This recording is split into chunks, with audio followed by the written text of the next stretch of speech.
This is Northeast Michigan's best news source. You're waking up to WBKB Early Morning, your first look at news, weather, and sports.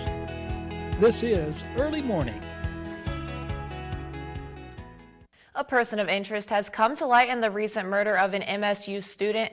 Plus, the DNR is reminding anglers to beware of the warm-up we've been seeing while out on the ice. And if you're ready to take a dip in the lake, it might be freezing, but it will go toward a good cause. Good morning. Thanks for joining us. I'm Ashley Reed. For a first look at the weather, let's check in with meteorologist Adam Claiborne. Good morning, Ashley. Again, temperatures this morning, they are not quite cold at all. 30 degrees, southwest winds are at 5 miles per hour. They will pick up throughout the afternoon, so expect that to be one of the main stories for our afternoon. And also, the clear skies, they will become cloudy, and we will start to see chances of snow, freezing rain, sleet, and also rain. That is all because of this system starting to make its way from the southwest here into Missouri. You can see already the rain starting to pick up, and over into Wisconsin, more of a batch of mixed precipitation. This will all come together, and we'll see that across the state of Michigan, and things will get a little messy for us during the late afternoon. As we look at our day planner, as we time it out for you, a high of 35 degrees, so just barely above freezing here in Alpena, expecting it to start off as snow before changing over to that freezing rain and sleet, and maybe a little slight area of rain before it changes all over to snow by tonight, with temperatures falling back below the freezing line. Thanks, Adam. Well, information coming from our Grand Rapids affiliate, a person of interest has been taken into custody in connection with the death of an MSU student from Berry County. Police confirmed Tuesday night that 19-year-old Marquay McCoy was taken into custody on an unrelated warrant and is being questioned regarding the death of 20-year-old Dominique DJ Nolf. The Middleville native was shot and killed in his Cedar Village apartment in East Lansing on January 31st. In the nearly 3 weeks since then, police have released surveillance video in an effort to track down Nolf's killer. On Tuesday night, in the 800th block of Temple Street in Grand Rapids, police apprehended McCoy, who they deem a person of interest. East Lansing will talk to him and they'll determine if he had any involvement in the homicide, but at this point I don't have enough information on that. Police said they received a source that McCoy was staying at a relative's house in the area and went there to find him. After a standoff lasting approximately an hour, he came out and surrendered. And with these warmer temperatures we've been seeing, it's important to take extra safety precautions when it comes to keeping shanties out on the ice. The Department of Natural Resources is reminding anglers that mandatory ice shanty removal dates are approaching. But regardless of the date, shanties must be removed as soon as the ice is unable to safely hold them. The deadline for removal here in the northern lower peninsula is midnight on Saturday, March 15th. Weather could change at any time, and a warming spell could mean that there's people potentially putting themselves out there in a dangerous situation. Plus, anything that falls through the ice, their name is identified with it because they're supposed to have their name on there. For structures that fall through the ice, owners are subject to penalties of up to 30 days in jail, fines of $100 to $500 or both. And if a shanty is removed by a government agency, the court can require the owner to reimburse the agency for an amount of up to 3 times the cost of the removal. Ice shanties may still be used following the mandatory removal dates. They just have to be removed daily from the ice. And with the warm weather we've had, you may be daydreaming about taking a nice dip into the lake this summer. But why wait when you could do it this Saturday? The 6th annual Polar Plunge will kick off this Saturday. Registration begins at 2 p.m. Each participant must raise $75 in donations that will go toward the Special Olympics in Michigan. Festivities begin at 3 o'clock. Everyone is encouraged to dress up in their most creative costumes for the plunge into Long Lake, supervised by the state diving team. I love the costume parade. Absolutely the most fun part about it, because people really come up with some pretty extravagant. Sure. The first year, a gentleman jumped in just a bathing suit, but he came out of the water and he was twirling the bathing suit, so we thought he was naked. Well, he had 2 bathing suits on. So, and then we had Charlie Brown dressed up one year, and one of my athletes and I jumped a few years ago, and we were Yogi and Boo Boo Bear, and so I mean that's just the best fun I think about it.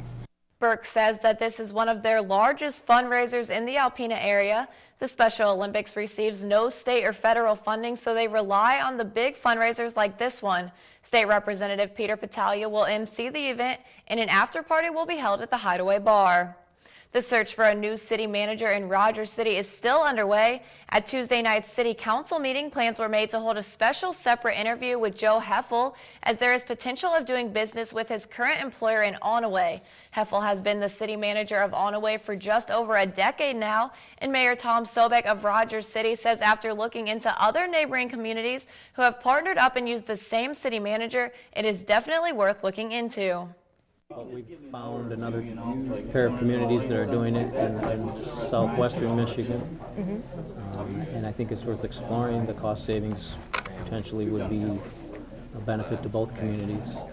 Heffel is not new to the area, as he graduated from local schools and is familiar with the county. Mayor Sobek says there is a lot of synergy that they could exploit in such a collaboration. When WBKB Early Morning returns, I'll be joined by Tane Casserly, a maritime archaeologist with the Marine Sanctuary, to talk about a fantastic dive site here in Thunder Bay. Stay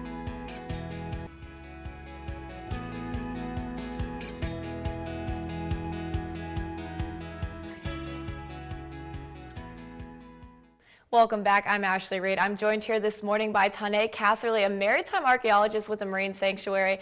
Good morning. Good morning. And you're here to talk about a spectacular dive site of the shipwreck Norman. So I guess start by telling me what makes this such a spectacular site.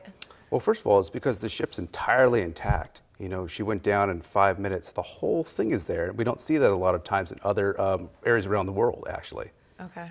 And I know we had some video that they were going to play, and that shows kind of more about the site, if you guys don't mind rolling that. So if we look at this, can you kind of explain to me what's going on here? Yeah, so we're starting off, there's the engines, these big, powerful triple expansion engines that drove the vessel. This is the early 20th century, so industrial might of the U.S. is coming to power here. And we can see this giant tear in the shipwreck here in the hull, and this is where the steamer Jack smashed into her, and you can see she went down in 5 minutes because you can see this giant rend in the side of her hull. Right. So it's just, you know, she's made out of iron, she's made out of wood. You know, we see these standing masts with the stay still there, which these sort of these lines at the side still holding it there, like some ship out of the Pirates of the Caribbean.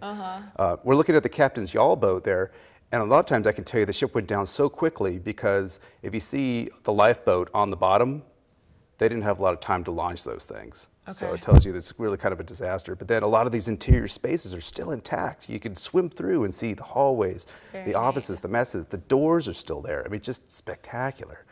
You know, she's 300 feet long, laying on her side. Her bow is what we can see right now. It's the front of the ship. The anchors are still stowed away, and she's just spectacular. Okay, and you said this is more of a, it's more of a technical dive site, correct? Yeah, because she's actually 200 feet down on the bottom, so we have to use special techniques to go down to her. We have to actually breathe special gases as well. Okay, and tell me a little bit more about these techniques. I know that you even, don't you teach about these dive techniques yourself? So. Yeah, some of them. You know, we for this it's called technical diving. So you actually have to breathe 3 different kinds of gases, and one of them actually has a mix of helium in there. And then so we can spend our time on the bottom, maybe about 20, 25 minutes, because we take on bubbles and nitrogen. But that's have to come out of your bloodstream, so it's called decompression. So it takes maybe about 45 minutes to an hour just to come up to get those bubbles out of your bloodstream. Okay, so how long does it take to, I guess, be trained to do technical diving like this? Like if someone like me was wanting to go see this shipwreck, what would the process be for that? Well, it's lots of classwork. It's a lot of fun because there's so many spectacular shipwrecks to see in the Great Lakes and Thunder Bay, but probably maybe 3 or 4 weeks. Okay, so not too bad. Not too bad, just you're diving every day. Right. All right, that's fun though. Yeah. I'm ready for the warmer weather. It sounds like a great time. And then the Norman, when it sank, you say it had this spectacular crash. I mean, there were a lot of collisions during the time of all of these shipwrecks, but tell me a little bit more about the Norman's crash. Yeah, well, it went down in 1895, May 30th, late at night. But what happens around that time of year, as we know now, there's lots of fog in the lake. So it was just past 11 o'clock. Fog is rolling in and out. It's hard to see. You know, these guys can't see the stars. They can barely see other ships. They hear another steamer in the distance called the Jack, was a Canadian steamer, and they hear it, they kind of blow their horn, the other ship blows their horn, fog comes in again, they can't see anything, they fog goes away, and now the ship's a little bit closer. They try to steer away from each other, and the steamer jack actually smashes right into the side of it. And it hit so quickly that the guys were below decks actually got thrown out of their bunks, and they had only 3 minutes to basically grab whatever they could, run upstairs, and jump overboard. And they went down so quickly, only 2 lifeboats got off. They collected about 14 of the guys. Okay. And some of the people tried to jump off and swim away, but as the ship was going down, the suction actually pulled some of them down, and actually there's a cook and his wife where he was trying to pull her away from the boat after they were in the water swimming, right. And she actually got pulled out of his hands and sucked down to the bottom. So how many people were originally on the ship? About 18. Okay. So they saved about 14 to 15 of them. And unfortunately, 3 people died, and we think they're still down there. And why do you enjoy, I guess, studying these shipwrecks and seeing things like this? Well, because one, it's a snapshot in time. We can see what happened. This is over 100 years ago, but right. These are some of the most spectacular shipwrecks in the world we have here. And when you can be one of the first people to see something like that after over 100 years, it's really kind of a special moment. Very neat. All right. Well, thanks so much for joining us. That's all the time we have for this morning, but I appreciate you being here, and it's always fun to learn about shipwrecks like that. So sports is next with Shannon McGrattan. It was a hockey-filled day yesterday in Alpena and Sochi, plus the Wildcats are looking to win their 15th straight basketball game. Stay right here on WBKB for all that and more as the news continues.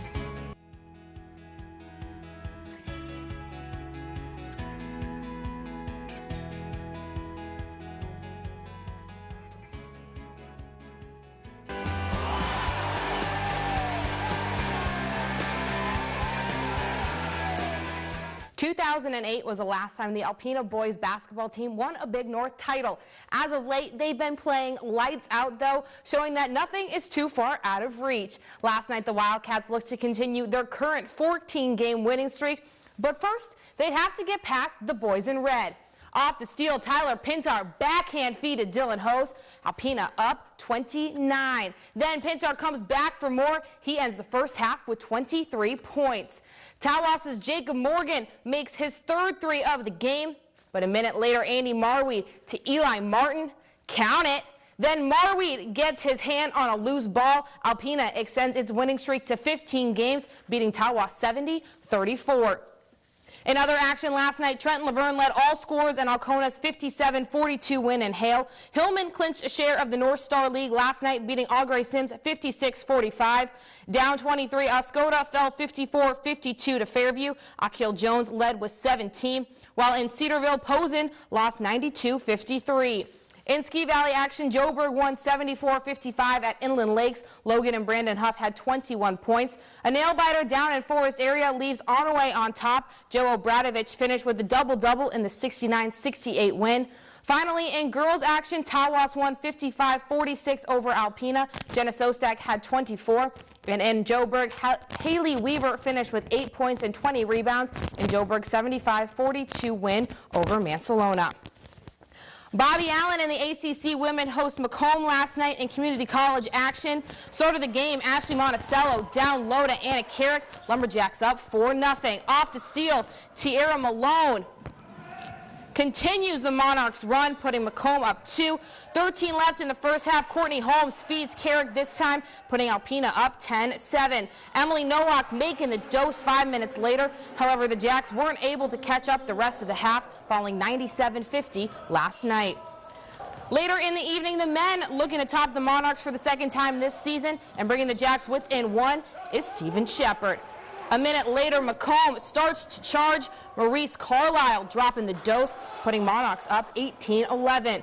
Kari Daly, no one to pass to, but he's got this. Triple for him. Lumberjacks within 4. Alpena native Corey Lamp showing some range shortly after. 39-26 Macomb at the half. The men also dropped their game at home. 86-76 is the final. Ending hoops highlights in the NBA, Gerald Henderson, the driving dunk, Charlotte up 12-5.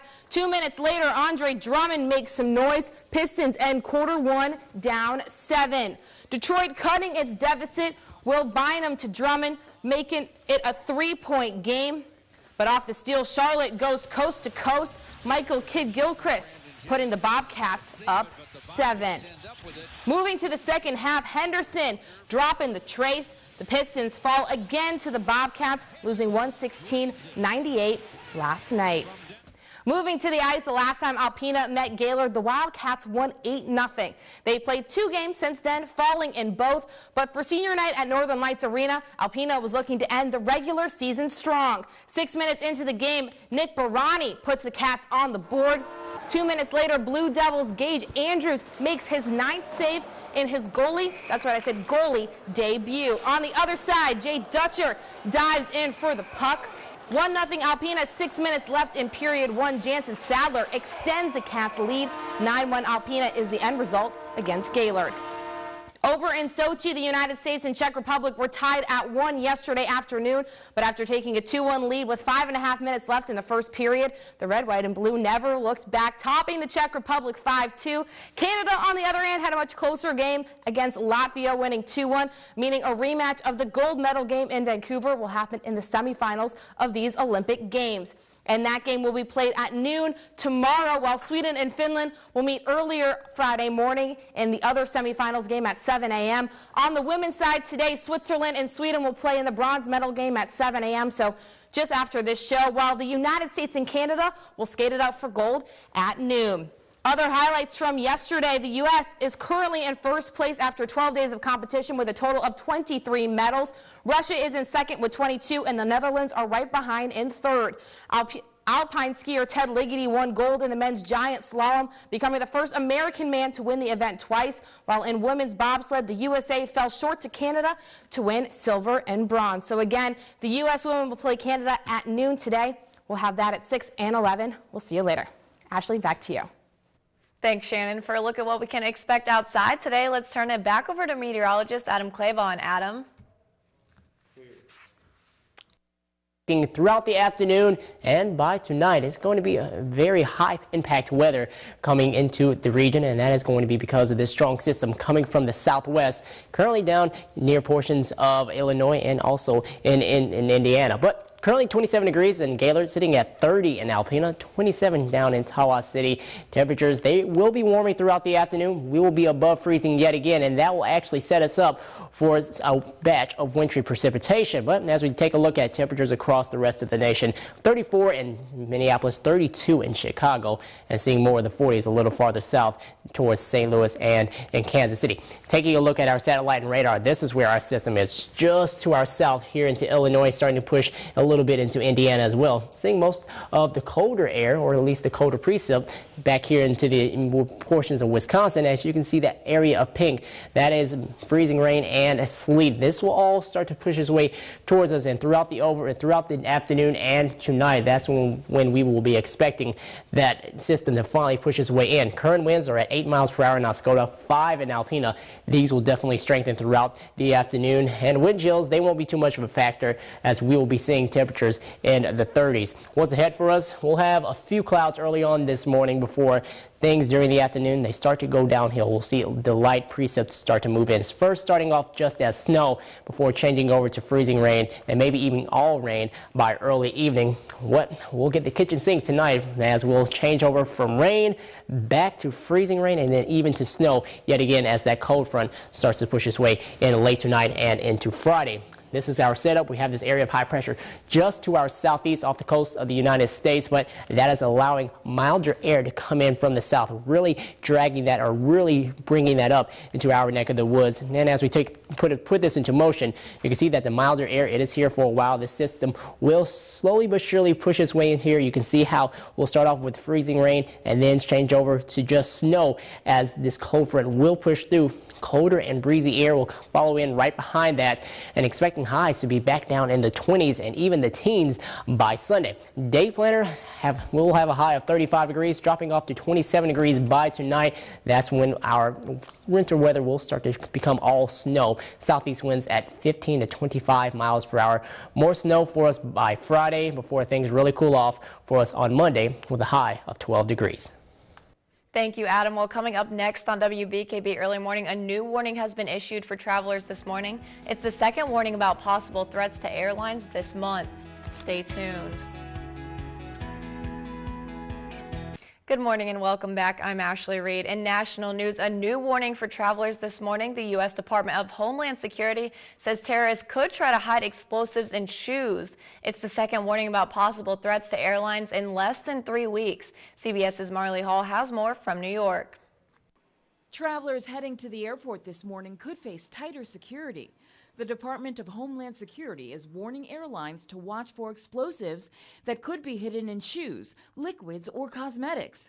Officials say this is a general warning and not a specific threat, and has been issued through an abundance of caution. Terrorists like targeting airlines. There's an economic impact to that, psychological impact. This new warning is similar to the one that came out a few weeks ago, just before the Winter Olympics in Sochi. That bulletin advised that terrorists could smuggle bomb-making materials in toothpaste tubes or cosmetic containers.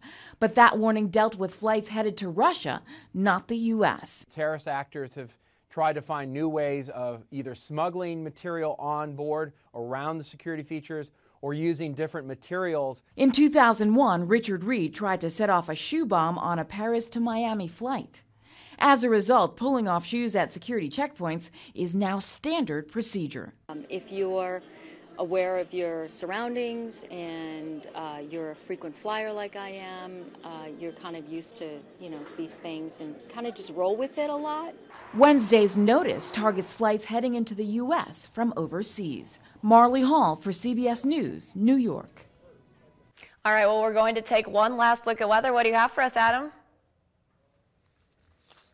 Southwest winds are at 5 miles per hour. These will change, and they will definitely strengthen throughout the afternoon, as we could be anywhere between 15 to 25 miles per hour. And another thing that will change, the clear skies, they will become cloudy because there is a system just off to our southwest, and this is a pretty strong system. You can see that there is rain as you go a little farther south into Missouri and also in Iowa, also down here into Illinois, and also as we look just up to the north, more of the snow and a batch of mixed precipitation going through Wisconsin. This will all come together and we will have the cold air in place for us. So things will be a little snowy at first before changing over to freezing rain, sleet, and then maybe even a small time of actually just all liquid rain. 35 degrees for an afternoon high, saying that things will start to cool off by tonight. And it's not out of the question that we could hear a rumble of thunder or two. So don't be surprised if you hear that, but expecting everything to change to snow late tonight.